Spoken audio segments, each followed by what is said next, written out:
On est avec Anaïs de la Tribu des Sauvages et Lise des Vagabonds de l'Énergie. Bonjour à toutes les deux. Bonjour. Équipez-vous du micro, placez votre voix, voilà. On est entre nous, un peu comme à la maison. En quelques mots, peut-être qu'on va tout simplement commencer par déterminer un peu le projet, vos projets respectifs, combien de temps vous êtes partis, où exactement et avec quelle intention. Anaïs. Bonjour à tous, du coup je m'appelle Anaïs Bajeux, je représente du coup le documentaire Amazonia Voyage en terre indigène, donc vous allez voir la bande-annonce tout à l'heure. Il y a également le DVD si vous voulez le voir en entier. Ce projet-là, du coup, c'est un voyage qui date de 2013, donc ça paraît très loin. Mais l'idée de ce projet de base, pour moi, c'était une reconversion professionnelle. Parce qu'en fait, je souhaitais travailler dans l'audiovisuel, ça me paraissait assez difficile d'accès. Avant, j'étais dans le commerce, un peu par défaut, parce que ça me permettait d'être indépendante financièrement. Puis à force de voyager, je me suis dit qu'il était temps de me donner les moyens et les opportunités pour faire vraiment quelque chose qui me plaisait, où j'allais me lever le matin et me dire j'adore ma vie et je me suis bougée et donc je suis fière de ce que j'ai fait. Et donc l'idée en fait c'était un changement de vie et réfléchir à un projet de film qui pouvait être une carte de visite pour la suite. De ce fait, je me suis intéressée au Brésil, notamment ce qui m'intéressait c'était de vivre dans une communauté indigène, de voir en fait de quelle façon ils sont impactés par la déforestation et comment ils vivent avec la mondialisation. Et finalement, quel est moi, mon regard occidental sur cette situation-là. Et globalement, le film résume 3 parties qui sont la déforestation, la situation au Brésil, donc les raisons, aujourd'hui où est-ce qu'on en est avec la déforestation, la situation des peuples indigènes qui sont en fait moins d'1% de la population au Brésil, ce qui est ridicule en termes de... Puis le Brésil, c'est 14 fois la France en superficie, donc c'est juste énorme. Sur 14 fois la France, vous avez 250 ethnies différentes qui sont éparpillées dans tout le pays, qui de ce fait ont des cultures et des langues différentes, et du coup des problématiques différentes. Et ces 1% de la population détiennent 11% du territoire. Ce qui fait qu'il y a aussi énormément de problèmes avec les personnes non indigènes qui, eux, soit souhaitent avoir du territoire, mais n'ont pas forcément d'argent, ou au contraire sont qui en ont beaucoup et qui justement souhaitent s'approprier leur territoire. Et également un barrage hydroélectrique qui est le 3e plus puissant au monde, qui s'appelle Belo Monte, qui, à l'époque où je suis partie, était en construction. Voilà. Donc ce film-là, en fait, ce voyage s'est réalisé pendant 6 mois au Brésil, où je suis partie avec mon compagnon. De retour de voyage, on a pu se former tous les deux, moi dans une école de cinéma à Paris. Et donc voilà, en fait, depuis 2013, il y a eu 10 mois de préparation, 6 mois de voyage. Après, quelques années à rebosser parce qu'il fallait bien bouffer, payer son loyer. J'ai refait une école donc l'école de cinéma, et après j'ai mis un certain temps pour le montage, et le film en fait est terminé depuis 3 ans et demi. Donc depuis 3 ans et demi, il est en festival comme aujourd'hui. Donc j'ai eu l'opportunité de discuter avec les gens justement de ce voyage. Voilà, c'en est à peu près tout. Lise, pour les Vagabonds de l'Énergie, est-ce que tu veux que je reformule la question ouais, ça donne un peu de place à l'échange. Non, voilà, c'était en quelques mots, c'est quoi le projet, d'où ça part pour toi, un peu le trajet que tu as fait, où tu as été exactement, et voilà, un peu dans quel état d'esprit, dans quel jus tu as fait tout ça. Ok, donc moi je m'appelle Lise, je fais partie des Vagabonds de l'Énergie. Et en fait, je les ai contactés en 2018 parce que j'avais envie de faire une année de césure dans mon école.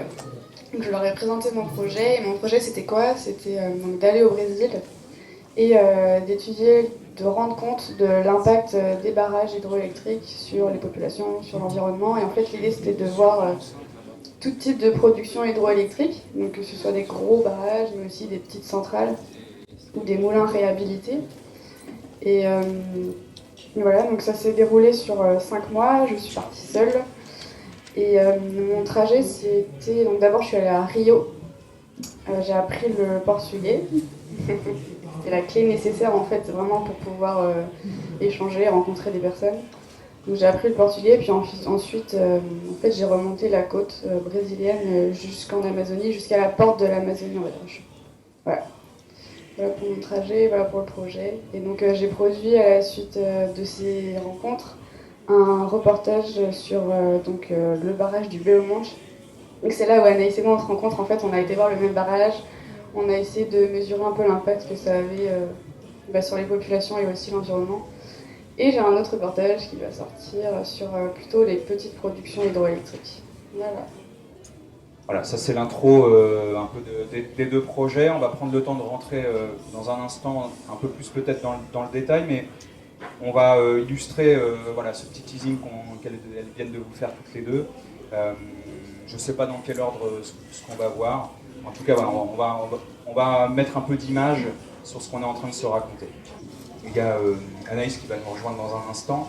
Peut-être Lise, du coup, en attendant, entre guillemets, on peut revenir sur une question un peu technique autour des barrages hydroélectriques. Voilà, comment ça fonctionne, qu'est-ce que toi tu as découvert autour de ça, voilà, ça produit quoi? On a compris de l'énergie, de l'électricité, mais comment ça fonctionne un peu tout ça? Combien d'énergie voilà, génère celui par exemple d'Altamira? Alors du coup, donc, les barrages hydroélectriques, donc, le principe c'est de créer un barrage sur un fleuve et de créer en fait une différence de hauteur qui va permettre, avec l'écoulement de l'eau, via des tuyaux, on va dire des gros tuyaux, et des turbines qui sont à l'intérieur, de produire de l'électricité en fait. On va faire tourner ces turbines avec l'écoulement de l'eau et puis on va produire de l'électricité. Donc au Brésil, c'est leur énergie phare, c'est un peu notre nucléaire à nous, eux c'est les barrages hydroélectriques. Et comme je le disais, c'est un petit peu moins de 70% de leur énergie qui vient des barrages. Donc celui du Belo Monte, c'est le 3e plus grand barrage du monde. Le premier, vous connaissez peut-être, c'est les Trois Gorges. Le 2e, il est aussi au Brésil. Le 3e, on l'a vu, et le 4e aussi. Donc c'est un barrage qui produit à son maximum 11 gigawatts de puissance. Donc on dit qu'une tranche nucléaire, c'est 1 gigawatt.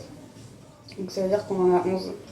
Bon, peut-être je peux rentrer déjà un peu dans le sujet aussi en disant qu'en fait, ce barrage, certes, il promet une puissance de 11 gigawatts, mais en fait, en Amazonie, il y a la saison sèche et la saison des pluies. Et en fait, lors de la saison sèche, il va produire environ 6 fois moins d'énergie. Donc en fait, il n'y a que 4 mois dans l'année où il est vraiment à pleine puissance et où il produit 11 gigawatts. Le reste de l'année, en fait, il va décroître en fait, tout au long jusqu'à ce pic de saison sèche. Donc voilà. Oui, il est pas rentable en fait ce barrage. Il y a une folie un peu qui s'est installée. Bon, on comprend un peu les enjeux pour le Brésil, voilà, produire de l'électricité pour toute la population. Il y a combien d'habitants d'ailleurs au Brésil? C'est quand même il y a quand même vraiment pas mal de monde. Je te prends de cours sur ça, donc on n'insiste pas, mais il y a quand même énormément d'habitants et donc on comprend les enjeux qu'il y a autour de ça. Néanmoins, avec ce que tu nous racontes là sur la question de saison sèche, saison humide, il n'y a pas forcément toute l'année de quoi en fait produire de l'énergie. Ça pose vraiment question parce que concrètement, on déplace des populations, on détruit des écosystèmes, la faune, la flore, etc., des déplacements de population pour quelque chose qui est rentable 4 mois par an, c'est ça à peu près. Là, on n'a vu qu'un extrait, mais c'est vraiment le cœur aussi de ce que tu as produit là-bas. Voilà, quel regard, toi, tu portes en te mouillant un peu? Il y a un côté aussi évidemment militant d'aller questionner ces choses-là. Voilà, qu'est-ce que toi t'en ressors qu'est-ce que t'en retires de ce truc-là en particulier, d'avoir à faire un truc pareil complètement incohérent en réalité? Ouais, alors il y a beaucoup de questions, moi, qui m'évoquent plein de passages dans mon reportage notamment. Il y a la question de qui finance et à qui vont les bénéfices finalement de ce genre d'infrastructure et qui est réellement impacté. Et en fait, tout ça, c'est pas du tout, c'est pas cohérent et c'est là où est la folie, c'est-à-dire que donc le projet à la base c'était un complexe de barrages. Donc tout au long du fleuve, il y avait un ensemble de barrages, de 25 barrages, ça c'est le projet initial. Au final, les mouvements de lutte ont quand même eu un impact, c'est-à-dire qu'ils ont réussi à faire en sorte qu'aujourd'hui il n'y en ait qu'un, mais aujourd'hui il n'est pas rentable et en fait pour qu'il soit rentable, pour compenser ces pics bas, ça implique en fait la construction de barrages sur le reste du fleuve. Donc ils savent très bien que même si aujourd'hui celui-là il est fini, d'ailleurs ça c'est un point, Anaïs quand elle y est allée, c'était en 2013, c'était pas encore fini, et moi j'y suis allée, il était fini. Donc voilà, et autre chose qui montre qu'il n'était pas rentable, c'est que au début, les entreprises privées étaient prêtes à mettre de l'argent, parce qu'ils allaient en gagner en retour en fait. Et puis au fil du projet, elles en sont parties en fait, ces entreprises privées du financement, et en fait il a été financé à 80% par de l'argent public, par la BNDES, la Banque nationale de développement, du Brésil. Ouais, ça pose question. Alors moi, mon regard, justement, il vient aussi du fait que de formation, je suis en école d'ingénieur en génie électrique. Et forcément, c'est ça qu'on va voir à l'école. À l'école, on va voir... Enfin, c'est pas ce qu'on va voir à l'école. Ce qu'on va voir à l'école, c'est la technique. Mais derrière, en quoi... jusqu'où on est impliqué, nous, en fait, dans ce genre de projet. Il faut savoir que... il y a des éléments qui ont été fournis par des entreprises françaises dans ce barrage-là. Donc ouais, voilà le regard que je porte. Est-ce que j'ai vraiment envie d'être impliquée là-dedans? Bon, la question, la réponse elle est claire, c'est non, mais voilà. Est-ce que dans le public, il y a des questions? N'hésitez pas à vous signaler. Voilà, il y en a. Je ne sais pas s'il y a un micro qu'on peut faire circuler en salle, j'allais dire, dans l'assemblée. On va récupérer Anaïs dans un instant. Voilà, il y a des petits soucis qui font que c'est un peu, ça traîne un peu en longueur, mais c'est pas grave, on est entre nous, on peut prendre aussi le temps. Et voilà, on se cale techniquement aussi pour que ce soit parfait. Allez, alors il faut désinfecter le micro systématiquement. C'est terrible, ces conditions. Vous parliez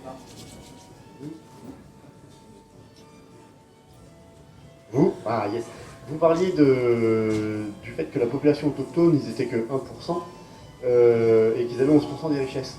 Mais est-ce que cette part de 1%, elle est restée la même depuis qu'ils ont prévu les projets de barrage? Parce que je crois, de mémoire, c'est peut-être une bêtise, mais je crois que depuis les années 60, la population brésilienne, elle a fait un x3, un truc absolument énorme. Est-ce que les autochtones, eux, ils sont aussi augmentés x3, ou est-ce qu'au contraire, à cause des barrages, tout ça, leur population, elle a diminué, que c'est l'appel de la vie, de la société, tout ça? En gros, si j'ai bien saisi, c'est concrètement comment ces barrages-là ont impacté en termes de démographie, ça a contribué à faire diminuer la population indigène dans les zones concernées, c'est ça? Sachant que peut-être en proportion, elle a déjà beaucoup diminué, puisque la population générale du Brésil, elle a, voilà, comme toutes les populations du monde, mais depuis les années 60, je crois que c'est x3, vraiment. Et donc voilà. La question c'est est-ce que il y a eu une croissance de population Autochtone, ouais. Autochtone. Ça dépend des régions. Je suis pas non plus une experte là-dessus, mais je sais qu'en tout cas, les endroits où il y a des territoires qui sont délimités et du coup reconnus comme officiellement indigènes, effectivement, il y a eu donc c'est depuis les années 60 que vous posiez la question? Ouais, à peu près. Il y a eu effectivement des croissances de population. Après, ça dépend des territoires parce qu'on sait aussi que sur les territoires du sud, notamment au Mato Grosso do Sul, qui est en fait presque frontière bolivienne, c'est des endroits où il y a énormément d'exploitations fermières, énormes, qui sont du coup c'est des gens qui ont beaucoup d'argent en fait dans ces territoires-là, et il y a énormément de génocides de certaines ethnies qui revendiquent ces territoires.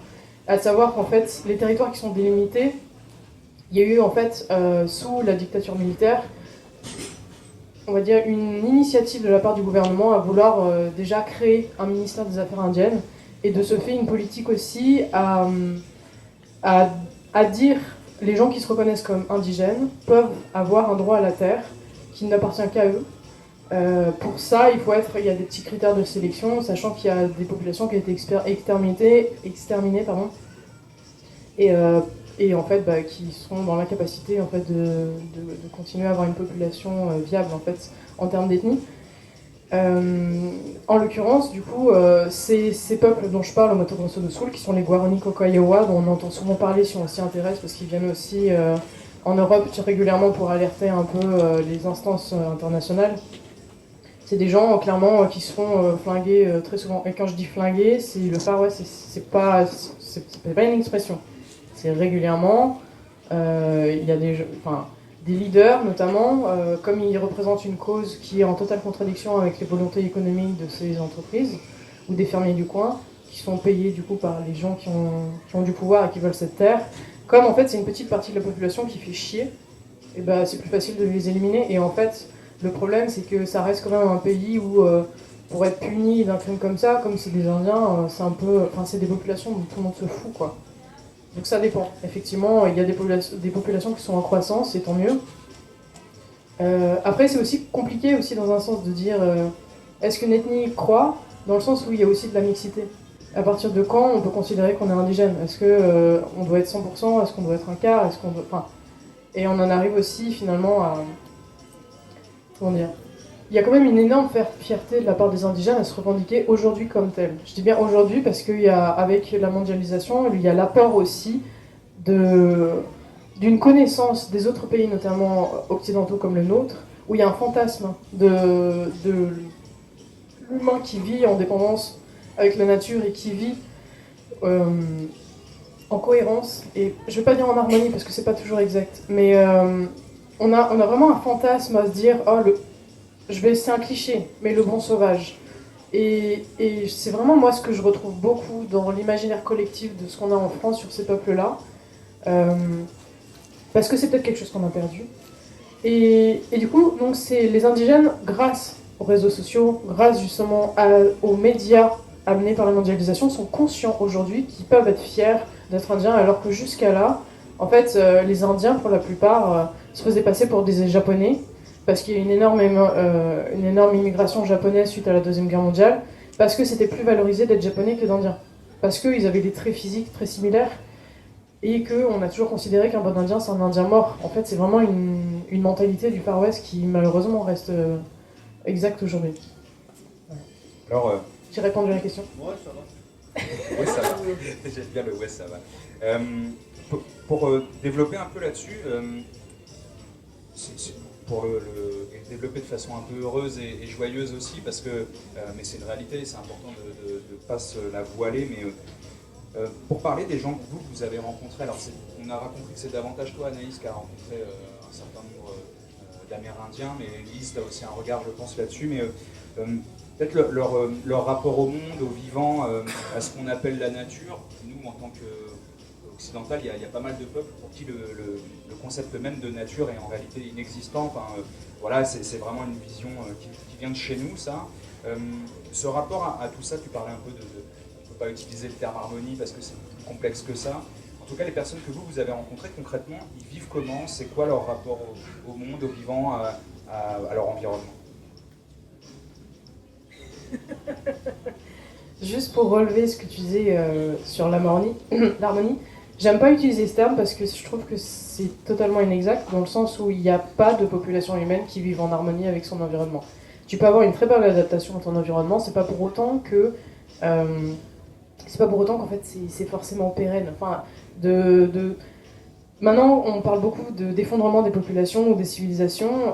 Il y a un super bouquin qui s'appelle Effondrement de Jared Diamond, qui est un Américain, qui justement analyse en fait tous les effondrements de civilisations, et notamment de civilisations qui sont très similaires à celles des peuples indigènes d'Amazonie, notamment sur l'île de Pâques ou celle du Pacifique, où justement on pense que, ou comme les Maoris en Nouvelle-Zélande, où on se dit ah bah voilà, c'est des gens qui vivent de façon assez primaire, qui du coup ont des besoins assez modestes, mais qui connaissent en fait leur environnement, donc ils savent comment chasser, comment pêcher, comment se nourrir simplement. Ils ont une connaissance des plantes qui effectivement permettent cette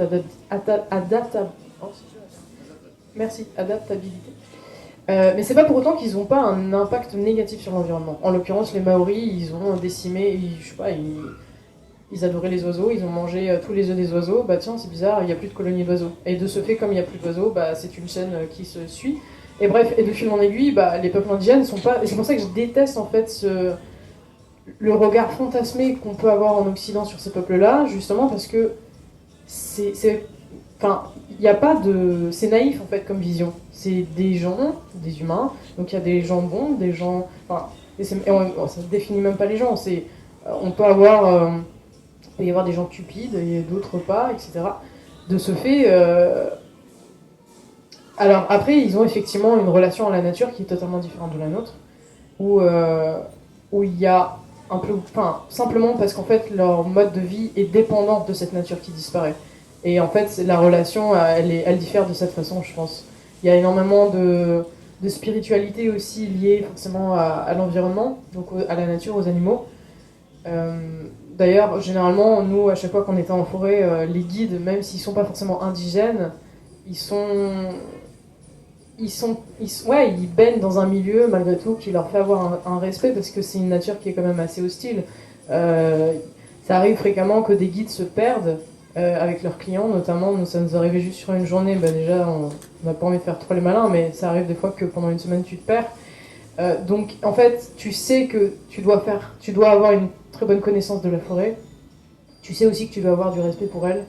Et du coup, il y a plein de guides généralement qui disent voilà, avant de rentrer en forêt, en fait, tu as besoin de saluer la forêt et de dire en fait quelles sont tes intentions avant de t'y engager, parce que sinon ça peut peut-être se retourner contre toi. Je me suis un peu perdue, mais je sais pas si j'ai bien compris. C'est pas grave. On essaie bien aussi de se perdre. Lise, je sais pas si tu veux réagir ou pas nécessairement. Ouais, carrément. Moi, du coup, j'ai pas rencontré d'indigènes, mais j'ai été en couchsurfing. Du coup, j'ai séjourné chez des personnes juste de la ville d'Altamira, donc qui est la ville à côté de ce barrage.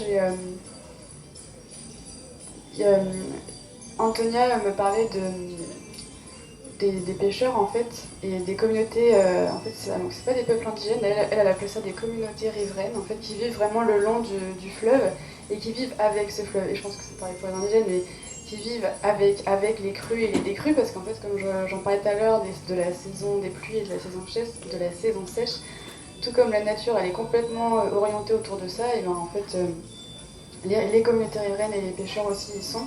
Et quand on construit ce genre de barrage, on impacte tout, et en impactant l'environnement, on impacte les gens aussi. Donc par exemple, les pêcheurs, eux, ils se sont retrouvés avec plus de poissons à pêcher, ça veut dire plus de revenus. Les poissons étaient malades, et le barrage a créé des rapides qui n'existaient pas avant dans le fleuve, donc leur canoë n'était plus du tout adapté pour qu'ils puissent pêcher. Donc même si on n'est pas en harmonie même si on ne vit pas en harmonie avec l'environnement, comme on pourrait fantasmer, il y a toujours des personnes, on est toujours liés d'une façon ou d'une autre, et donc quand un barrage vient complètement perturber tout cet écosystème, et les humains aussi ils sont touchés en fait. Donc, voilà. Et moi j'ai envie de rebondir sur ce que tu dis, sur effectivement la différenciation qu'on fait sur les populations riveraines, qu'on appelle ribeirinhos en portugais, les peuples indigènes, et du coup vraiment les citadins qui eux vivent en ville et ont un mode de vie très similaire à nôtre. En parlant de ce barrage, effectivement, je trouve qu'il y a aussi une différenciation les gens ne sont pas traités de la même façon en fonction de ce qu'ils représentent. Et même si les peuples indigènes, généralement, sont quand même clairement les peuples les plus opprimés, je pense, au vu de leur histoire, concernant notamment ce barrage de Belo Monte, qui du coup est le troisième plus puissant au monde, on sent malgré tout que dans les médias, et plus principalement dans les médias étrangers, le fait de traiter cette affaire de barrage met plus en avant l'oppression qu'il peut y avoir sur les peuples indigènes, plutôt en oubliant carrément en fait les peuples riverains. Et alors l'idée c'est pas de dire tout est noir, tout est blanc, parce qu'en fait, tous sont impactés. Mais c'est intéressant en fait de voir par rapport justement à notre regard à nous, de dire oh, mais regardez, ça correspond à la civilisation en harmonie avec la nature justement, et c'est la représentation même de notre imaginaire. De ce fait, ils sont plus valorisés à dire regardez, c'est absolument d'eux qu'il faut parler. Et c'est vrai qu'à côté de ça, les populations riveraines, on les oublie complètement. Et même justement, le consortium de construction de Belo Monte, dans sa façon d'indemniser les gens, ça a aussi une grande différenciation selon qui ils sont et ce qu'ils représentent. Est-ce qu'il y a, il y a des mains qui se lèvent, c'est parfait. N'hésitez surtout pas, le but du jeu, je le répète encore une fois, c'est que vous empariez de la parole. Bonjour, je vous remercie de votre intervention. Alors je voudrais juste peut-être, si vous pouviez repréciser, vous parliez de 1% de peuples indigènes qui possédaient, me semble-t-il, 11% des terres et non pas des ressources. C'est pour moi vraiment très important parce que je pense que c'est pas du tout la même chose. Et pour ça, je voudrais peut-être en revenir sur la question de pourquoi est-ce que les peuples indigènes ont besoin de la nature. Pareil, je ne vais pas parler d'harmonie, Néanmoins, peut-être revenir sur pourquoi est-ce qu'il est fondamental pour ces peuples indigènes d'avoir la terre, parce que c'est vraiment leur ressource. Donc je pense que c'est peut-être là-dessus où il faudrait revenir, c'est-à-dire qu'en fait, ces personnes ne sont pas du tout dans un monde de consommation, encore moins de surconsommation. Les biens matériels n'ont pas d'existence. En fait, leur seule, j'allais dire, substance, en tout cas leurs ressources, sont la nature. Et voilà pourquoi il y a la question de l'adaptabilité. Alors, peut-être que moi, j'aurais voulu revenir sur ça. Et puis, une deuxième chose, vous parliez des 1% qui possèdent 11% des terres. Ce qui serait peut-être intéressant aussi de savoir, c'est combien est-ce que possèdent ces grands propriétaires terriens qui aujourd'hui sont dans la déforestation à tout azimut. Combien est-ce que le gouvernement de Bolsonaro leur octroie. Et je pense que c'est là-dessus où ce serait intéressant de voir la mainmise de ces grands propriétaires terriens, de ces agriculteurs, entre guillemets, qui sont en train vraiment de détruire l'Amazonie et les peuples indigènes. Voilà, je voudrais juste voir si vous aviez des éléments là-dessus.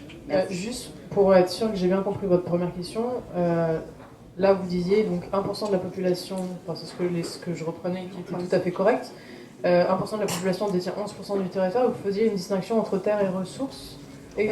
Pas du tout. Non, c'était voilà, juste pour savoir. Dire que, en fait, pour moi, il est peut-être aussi important, et je vous dis ça parce que moi-même, je viens d'un peuple d'un autre pays d'Amérique du Sud, où en fait, les peuples indigènes voient la nature comme leur élément de subsistance. Oui, bien sûr. C'est-à-dire qu'en fait, la terre, les arbres sont des éléments qui vont les aider à survivre. Ouais. Donc effectivement, il y a tout un parallèle. On n'est pas sur le monde voilà, on est tous en harmonie. Non, c'est pas ça. C'est simplement qu'à un moment donné, l'homme va devoir s'adapter et va devoir, face aux catastrophes naturelles, s'adapter aussi pour essayer de continuer de vivre. En tout cas, pas en faisant arriver tout le matérialisme que l'on peut avoir dans d'autres sociétés occidentales. Néanmoins, voilà, comment est-ce qu'on s'adapte au fur et à mesure de ces catastrophes naturelles? Et voilà pourquoi la question de... On possède 11% des terres, c'est une chose, mais quid de cette terre? Est-ce qu'elle nous permet réellement de subvenir à nos besoins et aux besoins de nos enfants? Voilà, ouais, j'entends. Je peux juste vous demander d'où en Amérique du Sud, du coup? Du Chili. Chili, ok. Mapuche? Oui. Ok. En fait, effectivement, 11% du territoire, en fait, ça paraît... Il y a une carte que je n'ai pas, du coup, qui est dans le film. Ça peut paraître beaucoup. Disons qu'en fait, ça a été un peu une négociation entre les peuples indigènes et le gouvernement pour savoir jusqu'à combien de mètres, en fait, le territoire pouvait leur être alloué. À savoir également que dans tous les cas, ces territoires qui, de fait, sont des réserves, ils n'en sont pas propriétaires. Ils ont juste droit de jouir du droit de la terre, mais ils ne sont pas du tout propriétaires de la terre, et encore moins du sous-sol. Ça veut dire qu'à n'importe quel moment, mais d'ailleurs comme nous ici, parce que si vous êtes propriétaire de votre maison, qu'elle est là depuis des générations et des générations, on trouve un gisement de pétrole dessous, ça peut être très facile d'être exproprié.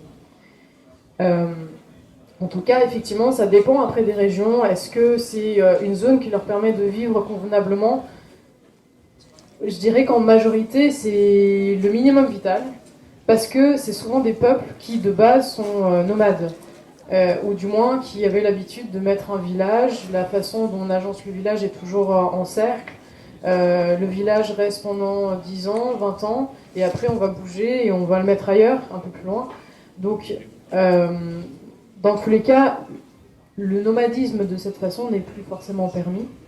Et forcément, comme c'est des gens qui souvent en fait, se nourrissent de chasse ou de pêche, la chasse clairement n'est plus forcément possible. Elle n'est plus non plus possible parce que juste à la frontière aussi de ces territoires, c'est complètement rasé. Donc de fait, forcément, tous les grands animaux disparaissent. Donc de fil en aiguille, il n'y a plus grand chose à manger.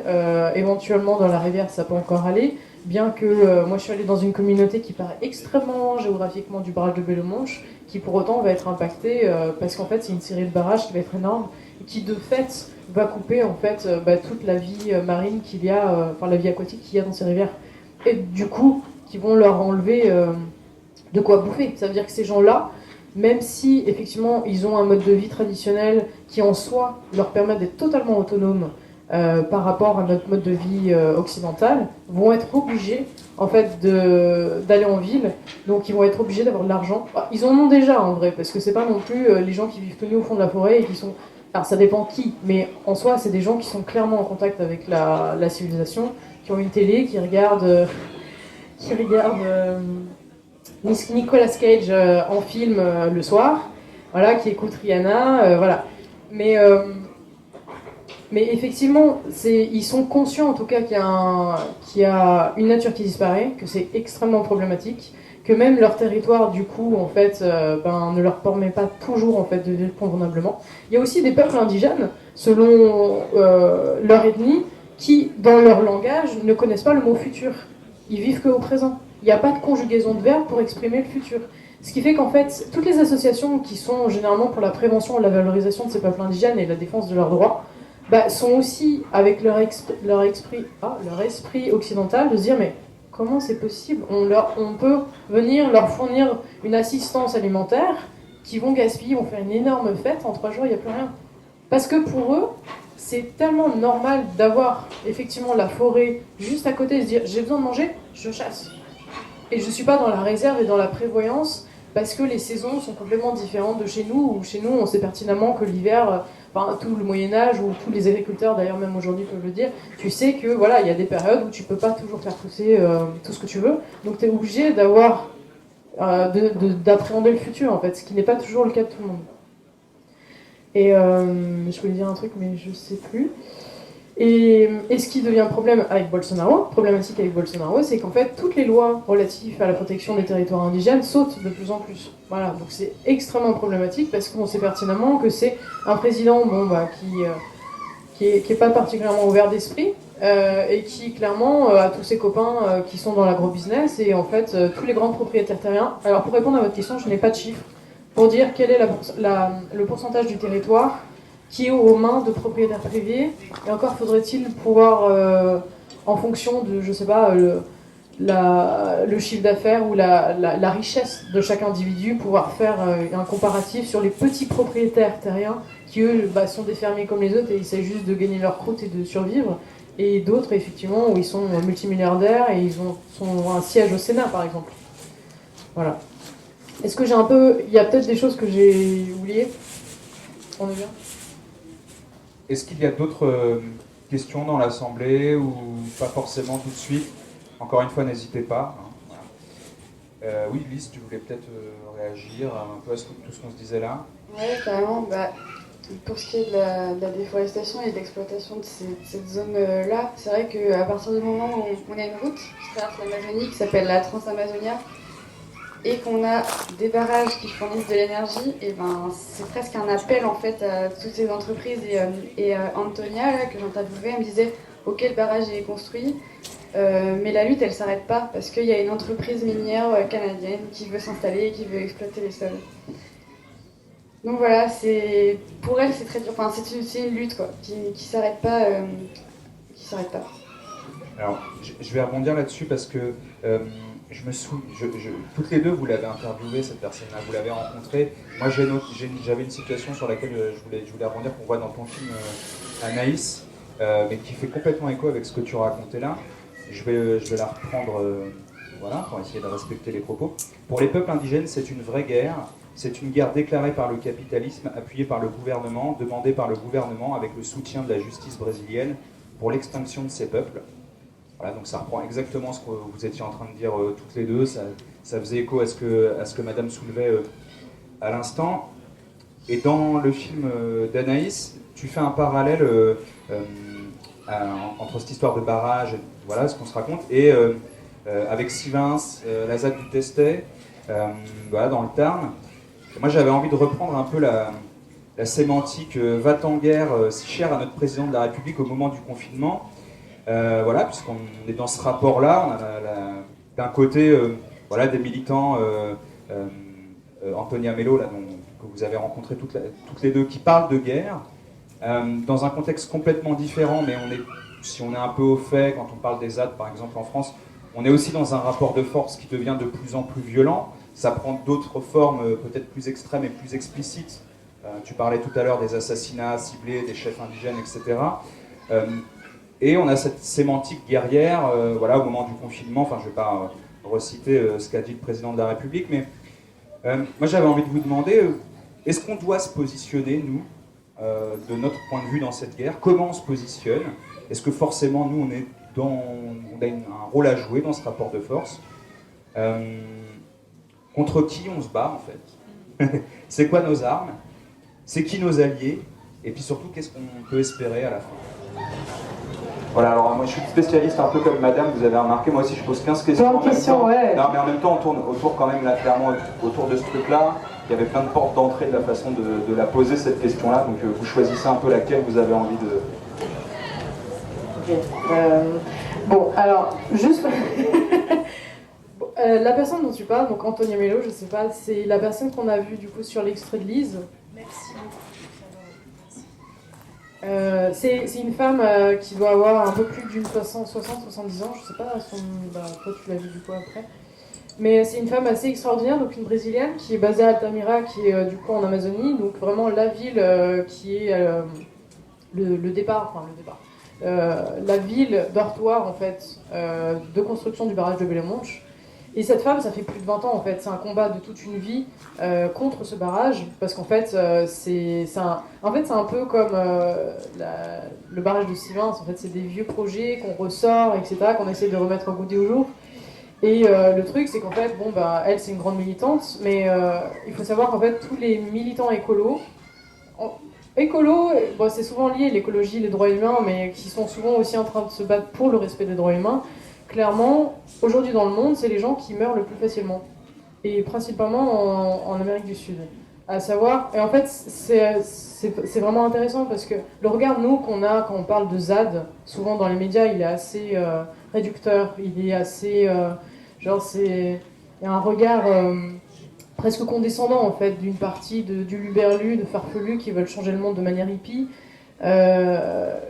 Et en fait, c'est assez intéressant parce que moi, la comparaison que j'ai fait dans mon film, c'est simplement de me rendre compte que Belo Monte, c'est un projet énorme. Et genre, voilà, c'est un projet qui forcément va avoir un impact sur l'environnement. De base, de toute façon, il n'est pas pensé pour le local, il est pensé pour les pays du Sud qui sont bien plus loin, ils sont à plus de 10 000 km de là. Et parce que le Brésil, c'est un pays qui a un besoin vital d'énergie. Il n'y a pas à chier, on ne peut pas le redire. Et c'est un pays qui veut vivre comme nous on vit. Et puis voilà, on ne peut pas lui en vouloir de ça. Le truc, c'est qu'effectivement, ça aurait pu être fait autrement, ça aurait pu être plus respectueux de l'environnement et des populations, sauf que c'est pas la volonté du gouvernement. Et moi, ce qui m'a intéressé, effectivement, c'était de me rendre compte que le Brésil, nous on arrivait, le premier jour on arrive au Brésil, on arrivait en plein de manifestations, on était à Berger en couchsurfing, et la nana me dit « Ouais, manifestation !» C'était 2013, donc c'était avant la Coupe du Monde de foot, juste avant... Non, c'était avant les JO et avant la Coupe du Monde de foot. Et je sais plus si vous vous souvenez, à l'époque, c'était simplement l'augmentation du prix des transports en commun. Donc rien, c'est la goutte d'eau qui fait déborder le vase, en fait. C'est genre, déjà, les transports en commun sont super mal desservis, et en plus de ça, tout coûte très cher. Bref, les gens, ils s'en sortent pas, et hop, ça, c'était l'excuse pour que tout le monde sorte dans la rue. Et ce qui était fantastique, c'était qu'effectivement, un peu comme mai 68, en fait, c'est des gens où des fois, on se dit, ils ont aucun rapport les uns entre les autres, de classe sociale, mais en soi, il y a un ras-le-bol général, voilà. Tout le monde sort dans la rue, et les indigènes étaient venus aussi, justement, dire, on est là, les gars. Et c'est aussi intéressant parce que, clairement, la population brésilienne, principalement dans les villes du Sud, nous on était à Brasilia, mais ils ont une méconnaissance totale des peuples indigènes. Premièrement, parce qu'effectivement, comme je vous disais, c'est à peine 1% de la population. Deuxièmement, parce que surtout si vous allez au sud, genre Rio, São Paulo, qui sont les plus grandes villes et les plus connues, c'est aussi des endroits où en fait l'Amazonie ça part extrêmement loin. Moi, quand je venais leur dire, mon but c'est de faire un documentaire sur l'Amazonie, ils se disent, genre c'est une expédition au pôle Nord, quoi. Tu dis, waouh, l'aventure de fou. Et donc forcément, l'idéalisation qu'ils peuvent avoir des peuples indigènes, pour eux, c'est genre limite des elfes, en fait, ils n'existent pas vraiment, tu vois, on en parle un petit peu, mais vraiment, et c'est incroyable. Je sais pas toi, parce que du coup, tu as été plus au sud, mais j'ai eu des réactions de me dire, ok, c'est hyper intéressant de voir la façon dont, du coup, les idées sont véhiculées aussi dans un même pays, ou pas, d'ailleurs, parce que toutes les infos ne circulent pas en fonction de ce qu'on a envie d'y mettre ou pas, notamment sur le barrage. Mais ce qui était intéressant, c'était de se rendre compte que ce barrage, au Belo Monte, il y a Alstom qui a investi là-dedans, en tout cas des filiales d'Alstom. Du coup, c'est intéressant de se dire, on est techniquement, la France, le pays on représente au vu à l'international le pays des droits humains, des droits de l'homme, parce qu'en vrai on ne veut pas reconnaître les droits humains. Et donc Alstom, il y a quand même l'État qui est impliqué là-dedans, enfin il est actionnaire quand même, et en même temps ils vont investir dans des projets qui sont complètement pas éthiques et en plus illégaux. Donc ça pose problème. Et du coup, forcément, quand on est revenu en France, il y avait du coup toute l'histoire du barrage de Sivens, à se dire waouh, c'est hyper intéressant, c'est finalement assez. On peut faire un gros parallèle, finalement, c'est aussi des gens qui ont une réflexion sur comment mieux vivre pour un monde pérenne, en fait, pour que tout le monde puisse vivre tranquillement. Et là, le barrage de Sivens, c'est plusieurs agriculteurs qui sont dans le conventionnel, qui du coup, certes, ont besoin d'eau, c'est vrai, mais en même temps, on sait pertinemment qu'au vu du changement climatique et de l'urgence qu'il y a à changer notre mode de vie, ça va pas aller. Il faut pas aller dans cette direction. Et du coup, de voir la façon dont les gens sont traités en termes de médiatisation, à se dire ah ok t'es écolo et du coup, enfin c'est drôle de dire les peuples indigènes, alors là tout le monde est d'accord pour dire qu'il faut les défendre, et en même temps quand c'est chez nous, on les traite pas de la même façon. Lise, une réaction peut-être en effet sur ce rapport aussi paradoxal que tu soulèves là entre voilà, entre guillemets, quand c'est à l'autre bout du monde et que c'est nos bons petits sauvages qu'on côtoie pas du tout, c'est normal d'être empathique, d'être dans les droits de l'homme, il faut les défendre, etc. avec tout ce que tu soulèves sur Alstom. Et en même temps, quand c'est chez nous, entre guillemets, sur des terrains de lutte et des territoires, en l'occurrence en métropole, eh bien là, on n'a pas tout à fait le même regard. Je ne sais pas si c'était ça dont tu avais envie de parler, mais je rebondissais sur la fin de ce que disait c'est sur un peu Anaïs. toutes les questions. Et vas-y alors. Mais oui, donc c'est vrai, quand on parle de rapport de force, c'est quelque chose qui est réel. Antonia, qu'on a vu là, qui est incroyable, s'est fait menacer de mort moult fois. Je ne sais pas si vous avez vu au début du reportage que j'ai diffusé, il y avait une photo d'une indigène qui, en fait, eux, ils étaient dans une posture guerrière. Ils se sont dit, on nous attaque sur nos territoires, donc on déclare la guerre en fait. Et donc sur la photo, on voit cette indigène qui a une lame, je ne sais pas trop comment la définir, ouais, et qui clairement l'a posée sur la joue de la personne qui avait essayé d'entamer des pourparlers avec les indigènes, mais sans vraiment juste leur donner la parole, mais sans vraiment prendre en compte ce qu'ils voulaient. Et cette photo, elle a été médiatisée, donc elle a eu de la visibilité, et c'est là où le rapport de force, finalement, il a un peu tourné. Et c'est ce genre d'événement qui a fait qu'à ce moment-là, au moment de la dictature militaire, ça avait été abandonné. Puis ensuite, c'est ressorti. Comme on disait, c'est souvent des vieux projets qui ressortent. Du coup, ce rapport de force-là, du coup, il passe par donner de la visibilité. Donc c'est un peu ce qu'on fait, nous. Hein. On essaie de, même ce que vous êtes venus faire tous ici, leur donner de la visibilité, être conscient du problème. Et comme ça, pas inverser le rapport de force, mais essayer de le renforcer du côté de ceux qui essayent de faire en sorte que ça se passe mieux. Oui, ça répond parce que j'avais la... Ah, t'as pas fini ? Non, mais oui, par rapport à ta question sur quels moyens on a et qu'est-ce qu'on peut faire. Ouais, en gros, moi j'ai la sensation par rapport un peu à toute la flopée de questions que j'ai posées autour de ça. Bon, on a vu un peu voilà, contre qui, je disais, nous battons, justement en se positionnant de façon empathique avec les Amérindiens que vous avez rencontrés, mais on a bien compris en faisant le parallèle, par exemple avec Sivens, mais sur plein d'autres territoires de lutte, qu'en tant que militants écolos plus ou moins positionnés clairement, en tout cas on a un certain regard là-dessus. Donc on se situe, entre guillemets, je dis on, vous avez évidemment le droit aussi dans la salle de vous opposer à tout ça et de ne pas vous sentir dans ce on, un peu abstrait que je mets là, mais en tout cas, on a la sensation de pouvoir peut-être potentiellement faire communauté autour de principes, de certaines valeurs, etc. Vous avez répondu à contre qui on se bat. En tout cas, vous avez cité des exemples concrets du rôle de la France, par exemple, qui avait au travers d'Alstom, et qui, avec ce paradoxe de défendre les droits de l'homme, et non les droits humains, comme tu insistais dessus, mais qui en même temps va contribuer, en l'occurrence au Brésil, mais ailleurs dans le monde, à des projets, pardon, je vais y arriver, écocidaires, génocidaires même, dans le sens, peut-être encore en parler de génocide pour les Amérindiens que vous avez rencontrés. Ça répond un peu déjà à des questions, mais vous avez aussi parlé de, quelque part, quelles étaient nos armes, c'était ça les questions que je soulevais, le fait de produire des films, de faire ces voyages-là, de produire des films, de venir ensuite en parler avec les gens, c'est un outil, il y en a sans doute plein d'autres. Je ne sais pas si vous avez répondu à qui étaient nos alliés, c'est toujours important, une fois qu'on s'est positionné, qu'on sait entre guillemets, contre qui on se bat, quels sont nos outils pour se battre, on n'est jamais tout seul. On peut se sentir faire communauté, je ne sais pas, avec les zadistes de Notre-Dame-des-Landes ou de Sivins, ou des Amérindiens que vous avez rencontrés par exemple, sans en plus jamais les avoir rencontrés pour de vrai. Est-ce que c'est ça nos alliés? J'essaye de revenir sur mes questions parce que de mon point de vue, elles semblent importantes. Peut-être qu'on passe à côté du sujet. Moi, j'ai pas l'impression, mais voilà, donc j'enfonce le clou dans la direction que j'ai un peu choisie, et vous pouvez refuser, et vous pouvez poser aussi vos questions qui vous sembleraient peut-être plus pertinentes. Ouais, sur les alliés, ça revient un peu aussi à la question quels sont nos leviers pour cette cause-là. Il y a quand même une chose très importante, c'est ce qu'on consomme. Quand on parle de déforestation, quand on regarde derrière ce qu'il y a, au Brésil, en Amazonie, c'est beaucoup du soja. Et le soja, c'est celui qui vient nourrir notamment la viande bovine française en majorité. Donc un des leviers, un de nos alliés, j'ai envie de dire, c'est notre porte-monnaie, nous-mêmes, où est-ce qu'on veut mettre notre argent. Et pareil, quand il y a une installation minière qui peut s'installer parce qu'il y a eu un barrage, parce qu'il y a une route et qui exploite et qu'on n'est pas d'accord avec ça, donc qu'est-ce qu'ils cherchent comme métaux? C'est tout ce qu'on appelle métaux rares de nos téléphones, de nos appareils électroniques. Donc voilà, il y a cet allié-là qui est notre porte-monnaie et là qui va orienter forcément où sont les moyens. Ouais, et c'est intéressant. Moi, il y a un... Est-ce que tu as rencontré Philippe Persson?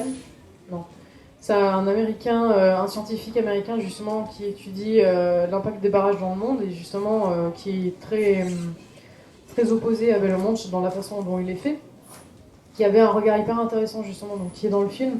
Et justement, je lui avais posé la question, parce que clairement on avait fait une interview, ça nous avait un peu blasé, se dire bon, ok. On lui avait dit, d'après toi justement, qui a ce savoir et qui a cette connaissance de la situation sur le barrage et du coup sur l'impact de l'environnement et des peuples indigènes, enfin des peuples de manière générale, quelles peuvent être les solutions? Et je dis, est-ce que par exemple c'est l'éducation qui peut nous aider? Il me dit, génération, l'éducation c'est pour des générations et des générations avant qu'il y ait le moins d'impact. Donc clairement en fait c'est politique, c'est-à-dire que c'est juste une volonté politique d'aller dans telle ou telle direction. Le problème, c'est qu'effectivement, je sais pas pour vous, mais en tout cas, ça nous paraît peut-être compliqué d'accès, d'avoir une influence sur une politique nationale. Mais effectivement, je pense que déjà, pour commencer, c'est en fait d'être curieux et de se poser des questions sur tout. Par exemple, le barrage, moi je me suis dit, ok, donc là c'est produire de l'électricité, mais je me suis jamais posé la question de comment était produite l'électricité chez moi. De se dire, là je vais avoir un projet de rénovation de baraque, mais je pense qu'avant, c'est même pas pour tout de suite, mais avant ce voyage, même maintenant, des fois je me dis, mais pose-toi les questions, clairement, parce que... Et pour tout, que ce soit effectivement dans sa façon d'agir au quotidien finalement. Parce que la politique, c'est certes voter une fois tous les 5 ans, mais je suis pas sûre que ça a un impact plus que ça. C'est peut-être aussi finalement...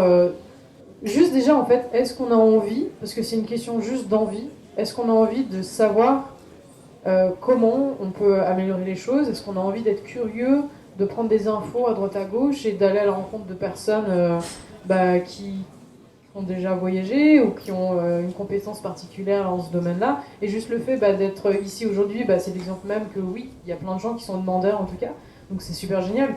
Après, c'est de quelle façon on est capable au quotidien d'avancer. Et en fait, le truc, c'est que je trouve ça un peu contre-productif des fois d'entendre des choses où on se dit le monde court à sa perte, il va y avoir l'effondrement d'une société. Clairement, et oui, il y a des faits, c'est vrai. Et des fois, tu te dis, mon Dieu, il y en a plein qui vont se dire, je vais pas faire d'enfants parce que ce monde est trop merdique. Et tu dis, bon, ok, mais en entendant, on est vivant, alors qu'est-ce qu'on fait? Et je veux dire, chacun fait sa part. Et faut pas culpabiliser après de dire qu'on n'en fait pas assez, ou je veux dire, fais ton chemin et on n'a pas à critiquer. Il y a des gens qui vont avancer vraiment, d'autres beaucoup moins, d'autres n'ont pas envie, et puis ok. Et après, je trouve que, finalement, c'est une question de volonté, et le politique, il est effectivement les actes de consommation du quotidien, je pense. Si vous avez d'autres suggestions, moi j'en serais ravi.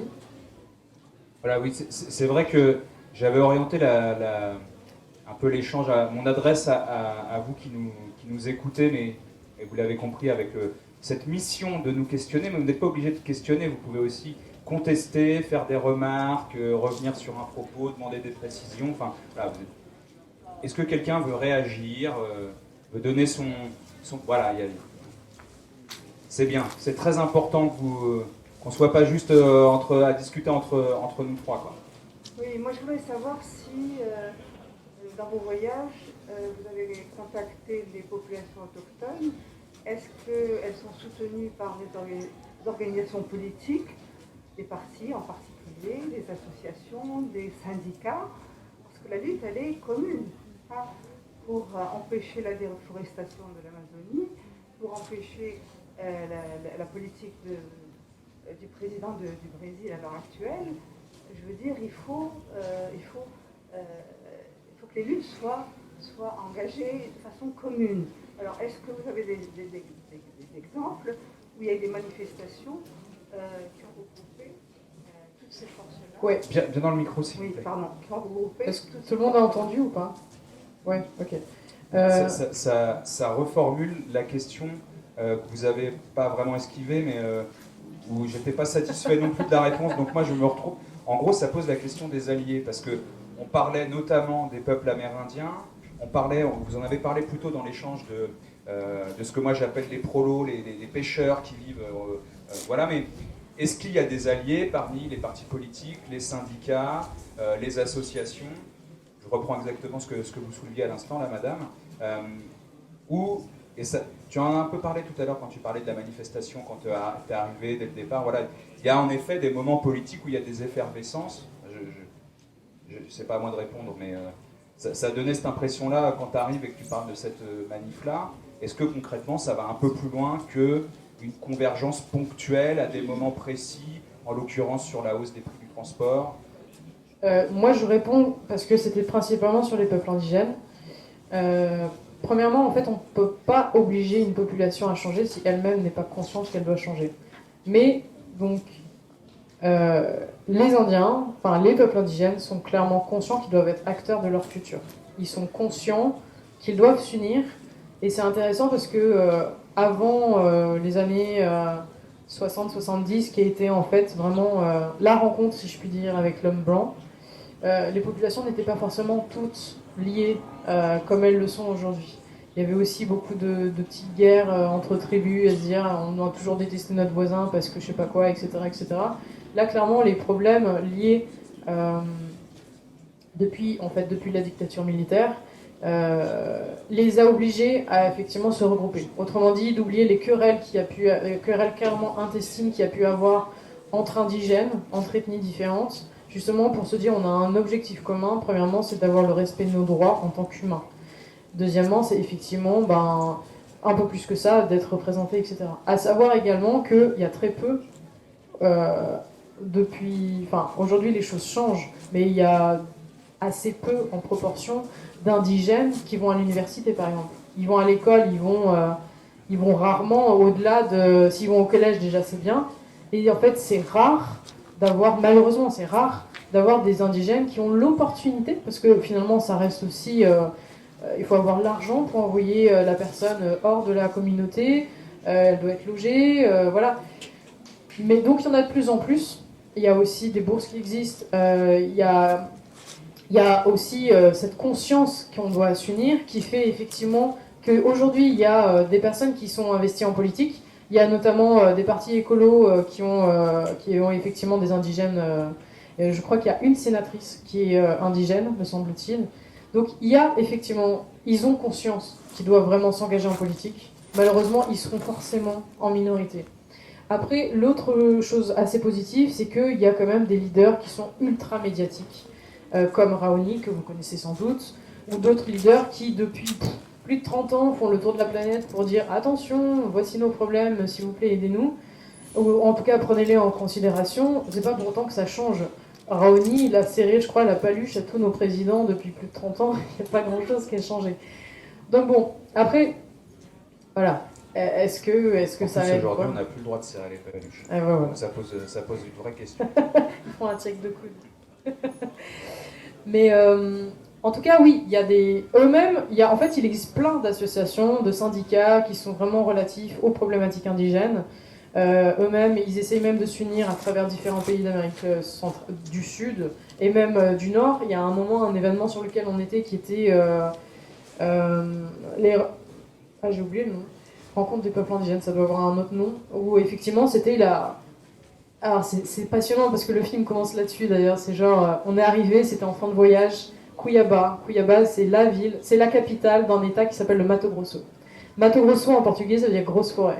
De base, aujourd'hui, c'est l'état le plus déforesté.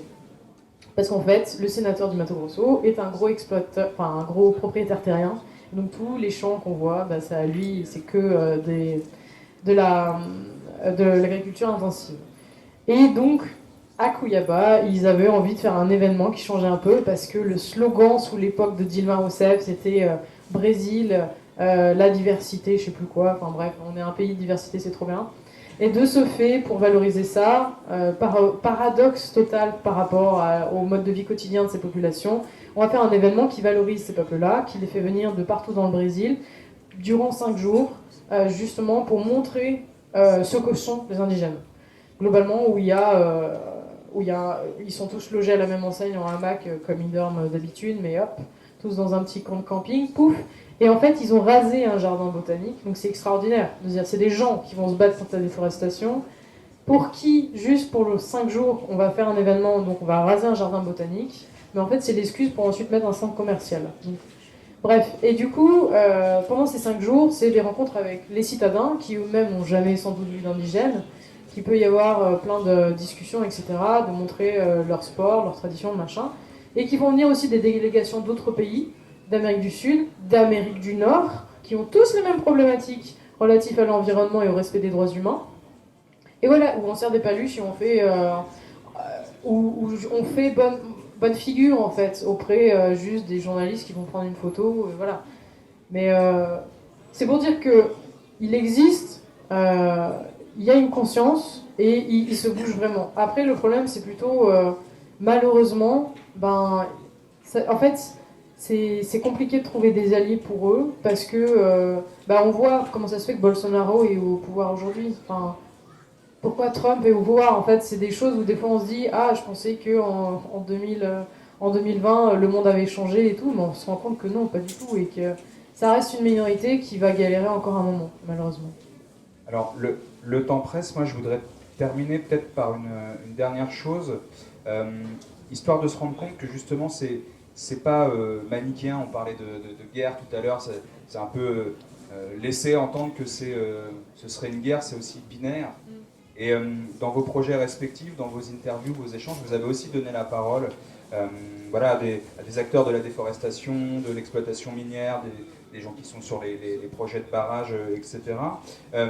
C'est quoi un peu leur positionnement? Parce que à ces gens-là, à ces acteurs-là, qui font les barrages, qui contribuent à la déforestation, qui sont exploitants miniers, etc., est-ce qu'ils ont conscience de l'impact qu'ils ont, que ce soit sur les peuples, mais aussi sur la forêt, sur la faune, la flore, sur la biodiversité, sur les populations locales aussi de pêcheurs? Est-ce qu'ils ont conscience de tout ça?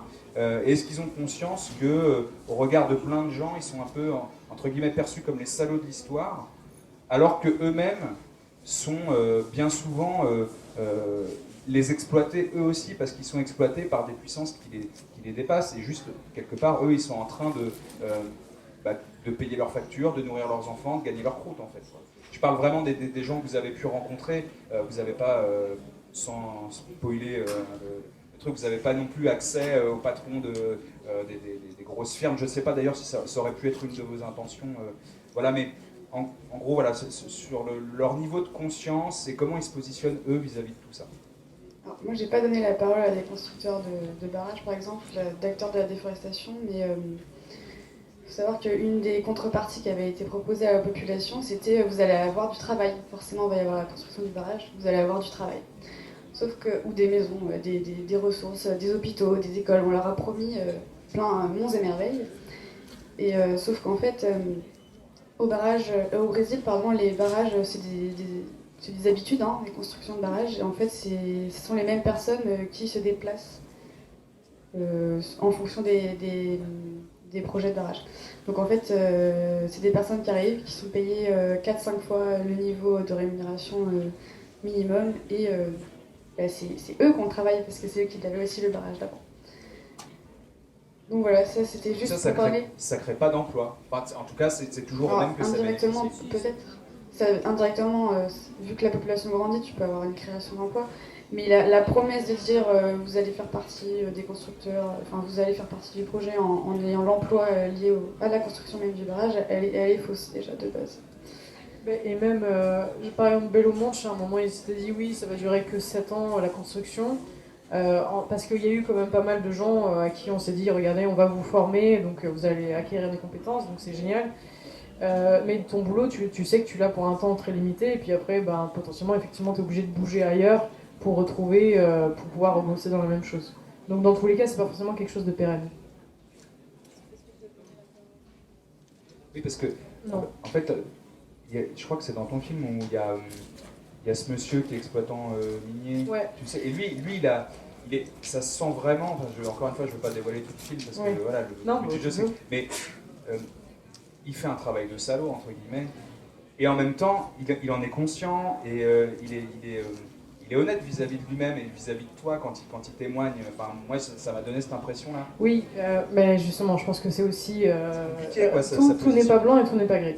Tout n'est pas noir. Et du coup, effectivement, on a été à un moment au Guyana, donc ancienne colonie britannique, qui est entre le Suriname et le Venezuela, où on a rencontré pas mal de chercheurs d'or. En l'occurrence, clairement, c'est des petites PME. Enfin, c'est des gens qui essaient de survivre et qui se sont dit, l'or, la recherche d'or, ça fait rêver beaucoup de monde, c'est normal.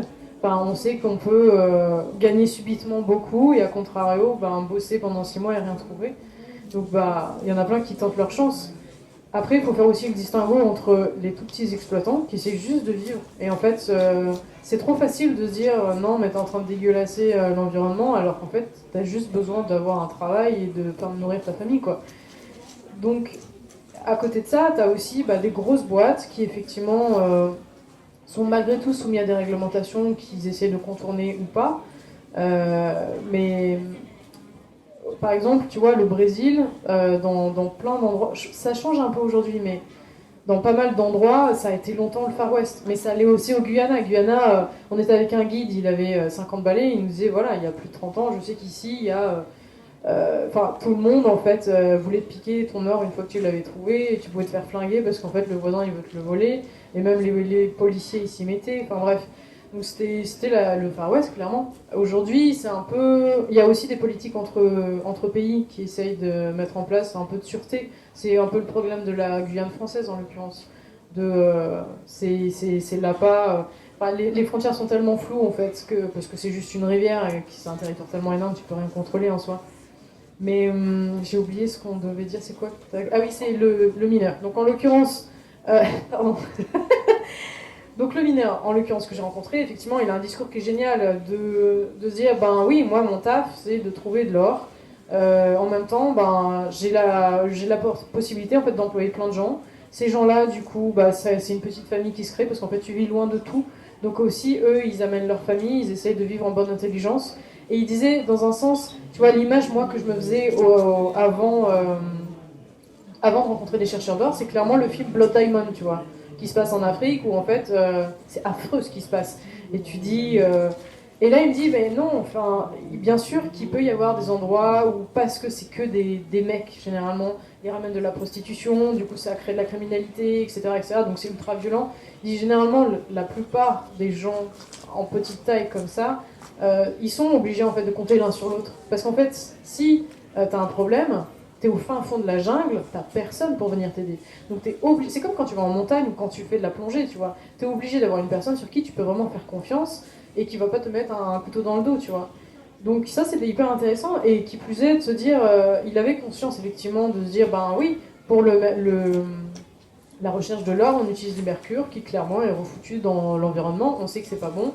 On a quand même quelques protocoles foutus par le gouvernement histoire de dire qu'on a une réglementation sanitaire et qui prend plus soin de l'environnement. Mais en soi, bon, il est conscient de ça. Mais en même temps, après, il te dit, voilà, dans un sens, la jungle elle est tellement... Enfin, tout repousse très vite, tout reprend vite ses droits. Donc c'était peut-être lui et sa façon de compenser, de dire bon ben voilà, on fait au mieux comme on peut, mais en même temps je crée de l'emploi. Et en même temps je ne suis qu'un petit intermédiaire. Après c'est vous, consommateurs, qui créez le besoin. Parce que c'est vous qui allez pour vos fiançailles acheter une bague, acheter des bijoux, et sans avoir la certitude d'où ça vient. Demandez franchement à une boutique d'où vient ton or. Ils sont incapables de le savoir.